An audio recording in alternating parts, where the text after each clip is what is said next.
Saya akan memulai. Terima kasih. Assalamualaikum warahmatullahi wabarakatuh. Perkenalkan, saya Ari Kurniawan. Saat ini saya akan membawakan tentang presentasi, yaitu tentang SOFC, Solid Oxide Fuel Cell. Saya akan sharing screen.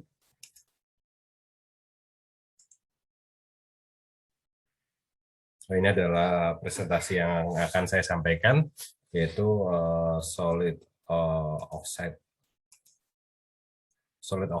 stack for mobile application with excellent robustness toward thermal stress. Ini adalah untuk tugas besar mata kuliah material energi terbarukan. Jadi kita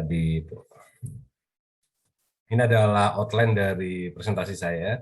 Pertama adalah penjelasan tentang artikel yang dikaji, yang kedua adalah pengantar, yang ketiga adalah metodologi penelitian, yang keempat hasil penelitian, dan yang terakhir adalah kesimpulan dan saran. Jadi judul asli materi yang dikaji adalah SOFC Stack for Mobile Application with Excellent Robustness Toward Thermal Stress. Ini diteliti oleh joint penelitian antara banyak penelitian dari 4 institusi di Denmark dan Norway yang diinisiasi oleh Hagen. Jadi ini adalah jurnal pada tahun 2020 yang terbit di Elsevier di jurnal hidrogen energi. Jadi secara jurnal ini adalah jurnal Q1.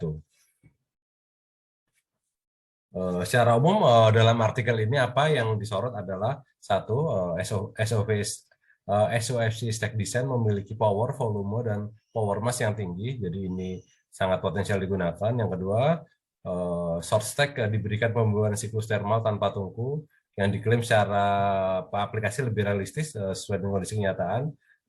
Yang ketiga, diketahui bahwa 5 sel ASC stack dapat mentolerir gradien thermal 20 derajat per sentimeter dan 3 sel MSC stack mentolerir gradien thermal 30 derajat per sentimeter. Ini adalah abstraknya, jadi SOFC ini sangat menarik untuk aplikasi pembangkit listrik, terutama untuk aplikasi yang mobile, seperti mobil, seperti bis, kereta api, gitu kan, karena efisiensinya cukup tinggi, bisa sampai 85%, terus tidak memerlukan material logam mulia, terus juga dia mempunyai bahan bakar yang fleksibel dari berbagai macam hidrogen carrier, jadi amonia bisa, metanol bisa, dan juga dia mempunyai toleransi CO yang tinggi dan impurities yang lain. Tapi ada beberapa kelemahan, yaitu kelemahannya adalah kehandalan dia terhadap pembebanan thermal. Jadi studi ini ingin mengetahui bagaimana sih pembebanan thermal yang bisa dilakukan, sampai seberapa yang bisa efisien di sini. Kita ke dasar teori dulu. Sebelum memulai itu kita yang tahu apa sih fuel cell itu. Secara umum fuel cell adalah suatu metode yang menggunakan energi kimia seperti hidrogen atau bahan bakar yang lain, dan mengubahnya untuk membuat energi listrik. Jika digunakan hidrogen, maka yang dihasilkan hanyalah listrik, air, dan panas. Fuel cell ini sangat menarik. Kenapa? Karena dia mempunyai nilai emisi yang sangat rendah, sehingga untuk green application, fuel cell ini adalah salah satu solusi masa depan. Sedangkan apa sih solid oxide fuel cell? Solid oxide fuel cell ini adalah salah satu tipe fuel cell. Jadi ada banyak tipe fuel cell. Jadi solid oxide fuel cell ini adalah salah satu fuel cell yang bentuknya itu solid. Ada PMFC, ada apa lagi ya, SOFC, PMFC, dan yang lain-lain itu mungkin akan dibahas oleh teman-teman yang lain. Di sini SOFC ini menggunakan keramik sebagai elektrolyte.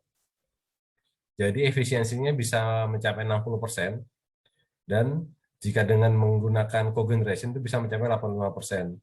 Tapi bekerjanya sangat tinggi, dia di atas temperatur sampai 1000 derajat Celcius. Sehingga dengan beroperasi temperatur tinggi ini, katalis untuk logam mulia tidak diperlukan dan mengurangi harga. Nah, ini adalah tantangan untuk SOFC pada aplikasi mobile, yaitu seperti startup yang cukup lama, terus fragility yaitu kemudahan retak, terus kemampuan thermal cycling yang rendah, eh, dan juga harga produksinya cukup tinggi, sehingga untuk komersial ini perlu dikaji. Jadi studi ini sendiri adalah ingin mengetahui, ingin menjawab tantangan-tantangan untuk aplikasi tadi. Jadi terutama untuk thermal cycling. Jadi bagaimana si stack design yang baru ini bisa menjawab dari tantangan-tantangan tersebut. Jadi untuk kebaruannya adalah metode yaitu adalah Anode Support SOFC atau ASC dan Metal Support SOFC yang diuji untuk kehandalan terhadap thermal gradient. Sedangkan metode pengujiannya menggunakan tungku dan tungku di luar untuk mengalirkan air panas, sehingga dia menurut peneliti, yaitu menurut Hagen dan kawan-kawan, ini lebih realistis dengan kondisi kenyataan. Next. Ini adalah metode penelitian. Jadi selnya itu ada 2 short stack. Jadi konfigurasinya adalah dengan nikel dengan YSZ, yaitu yttrium stable zirconia di support, NiZ anode, dan elektrolit juga. Dengan ada gadolinium dope seria dan lantalum strontium colbatate. Jadi ini adalah tipe-tipe keramik mutakhir yang digunakan untuk penelitian ini. Jadi ini ada versi 1 dan versi 2. Dua versi ini akan dibandingkan. Dengan interkoneksinya adalah menggunakan hydroforming dari borit lithoteknik dan manga MnCO2 over coating untuk katot sebagai electrophoretic deposition atau EPD. Dengan electroplating menggunakan alat dari Surtec Denmark. Sedangkan stacknya itu ukurannya 10 cm kali 12 cm dan aktif selnya itu mempunyai luas 80 cm kuadrat, yang di-seal pada metal kaset di temperatur 800 derajat Celcius. Untuk metal stabilize ke katot itu menggunakan silan. Jadi seperti itu. Nanti ada gambarnya untuk itu nah ini test stationnya. Jadi untuk alat ujinya itu menggunakan Horiba untuk stack initiation, dan modulnya juga diuji dengan Horiba Falcon Evaluator.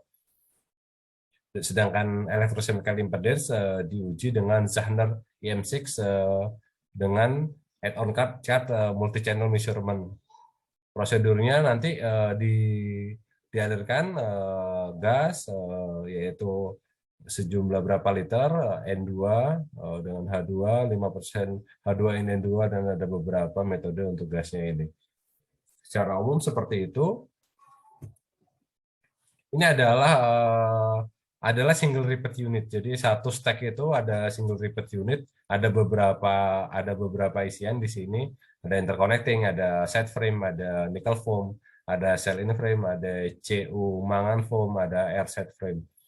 Dan ini di gambar A, sedangkan di gambar B ini adalah 5 cell stack. Jadi seperti kita tahu ada 3 cell stack dan 5 cell stack yang kita uji. Dan yang ketiga ini adalah ilustrasinya. Jadi model konsepnya. Jadi ini ada pengujiannya, ada beam, ada compression plate, ada ceramic SS tip, dan di sini ada source stack-nya dengan thermal insulation. Dan ini dikompres. Dan untuk mengetahui pengaruh temperatur, seperti kita ketahui di penelitian ini, yang paling diteliti adalah tentang temperatur. Jadi di sini dilakukan peletakan 6 titik termokopel untuk pengujian, yaitu di udara masuk, terus di bahan bakar masuk, di heat cartridge, di bahan bakar keluar, di stack, dan di udara keluar. Jadi 6 titik ini kita uji untuk mengetahui pengaruh thermal cyclic dan bagaimana kurvanya terhadap performa. Ini adalah hasil penelitian, diketahui ini ada versi A dan ada versi B. Diketahui secara umum ini adalah kurva awal untuk current density terhadap cell power di RO voltage, dan ini adalah setelah dilakukan inisiasi pada temperatur 680 derajat. Terlihat ketika ada penurunan temperatur dari 775 ke 680 pada kondisi H2, pada kondisi udara dan fuel yang sama, terjadi peningkatan kapasitas di sini. Terus untuk yang di grafik ini diketahui setelah testing time tidak ada perubahan temperatur yang cukup signifikan, dan juga voltage-nya juga tidak ada perubahan. Ini menunjukkan bahwa stack yang tadi kita uji itu tidak ada pengaruh atau secara thermal cyclic cukup baik. Jadi sampai 500 hour di sini nilainya masih tetap sama, jadi masih bertahan.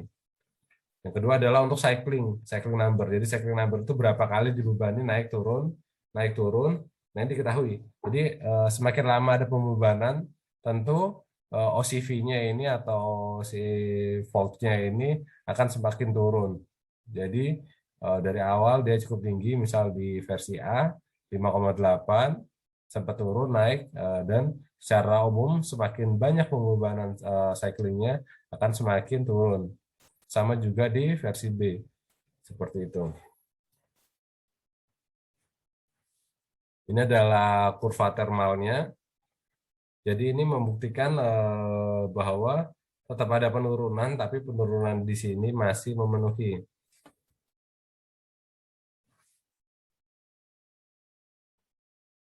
Nah, ini adalah teknik pemanasan di luar, di outside furnace. Pada gambar 7 ini ada 5 sel ASC stack sebelum dimatikan, yaitu untuk yang berwarna hijau, dan untuk yang berwarna merah adalah nilai kontrolnya. Diketahui pada peningkatan temperatur ada penurunan performa di sini. Jadi voltage-nya turun dari 5,5 ke 5,6. Ini tentu sangat wajar. Kenapa? Karena ada kenaikan temperatur.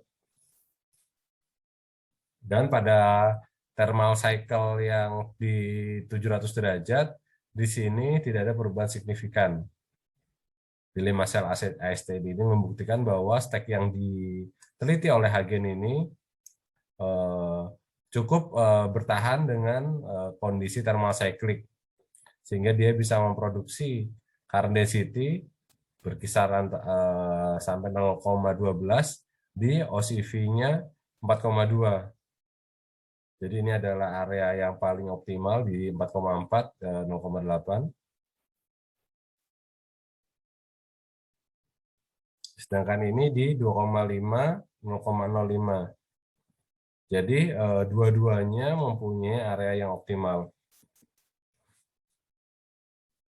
Ini adalah temperatur, jadi seperti di gambar sebelumnya bahwa pada saat thermal cyclic dilakukan pengukuran temperatur, bagaimana pengaruh temperatur ini terhadap kondisi dari SOFC stack ini.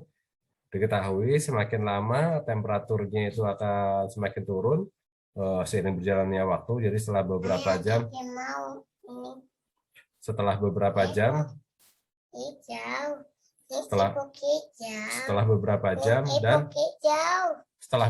jam dan ini akan makin di sini akan makin bagus.